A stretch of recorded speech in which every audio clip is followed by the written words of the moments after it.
Biar teman-teman nggak panik, ini loh tahapan proses penagihan di aplikasi pinjaman online. Jadi buat teman-teman yang terpaksa gagal bayar, terpaksa telat bayar, terpaksa tidak bisa membayar utang pinjol kalian, ya udah nggak usah terlalu panik dan nggak usah terlalu takut. Kita bahas bareng-bareng di video kali ini.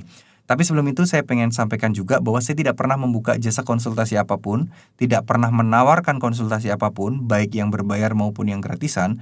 Dan kalaupun ada yang mengatasnamakan saya dan apa ya istilahnya kayak em, membuat-buat gitu loh teman-teman ya, membuat-buat seakan-akan ini akun mereka menggunakan video saya, ujung-ujungnya nawarin konsultasi, itu udah pasti pembohongan ya. Dan saya tidak ikhlas itu terjadi ya teman-teman ya. Oke, jadi intinya adalah seperti ini teman-teman. Pertama kali ketika teman-teman telat bayar atau gagal bayar, udah pasti teman-teman akan mendapatkan telepon ya. Dihubungi baik telepon, biasanya sih telepon ya. Setelah itu mungkin kalau udah telat bayar sehari 2 hari, biasanya mungkin WA. Tapi pertama-tama biasanya telepon ya. Teleponnya pun juga cukup lumayan sering. Kalau kalian nggak angkat, nggak respon, biasanya cukup sering. Itu sebelum jatuh tempo. Setelah jatuh tempo, intensitasnya akan mulai bertambah ya. Biasanya sih nggak langsung di WA. Biasanya di WA itu butuh waktu sekitar telat 3 hari 4 harian. Nah, nanti ketika kalian mulai dapat mulai intens penagihannya, itu nanti teman-teman akan mulai dapat WA tuh. WA-nya pun juga masih baik-baik. Ya, akan kami teruskan ke tim penagihan, teleponnya pun juga kadang berbunyi seperti itu. Jadi akan di-share ke tim lapangan, tim lapangan akan segera datang ke rumah. Jadi baru telat beberapa hari sudah diancam ada desi lapangan yang akan datang menagih ke rumah. Sebenarnya bukan diancam sih. Ya, gitulah ya pokoknya. Ya ibaratnya buat orang-orang yang merasa telat bayar atau gagal bayar pasti itu akan merasa sebuah teror dalam tanda kutip gitu ya.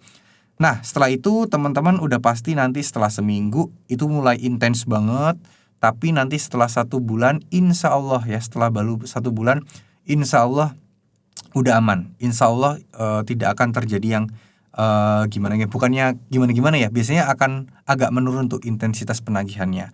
Nah khusus untuk tim-tim pinjol yang punya DC lapangan, nah itu biasanya memang ada DC lapangan ya yang akan datang ke rumah 1 bulan. Tapi juga itu tergantung daerah masing-masing. Kalau kalian berada di kota terpencil, sangat jarang sekali sebulan disamperin.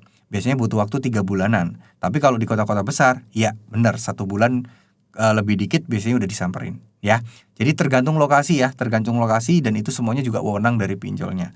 Intinya tidak akan ada proses kalian di penjara.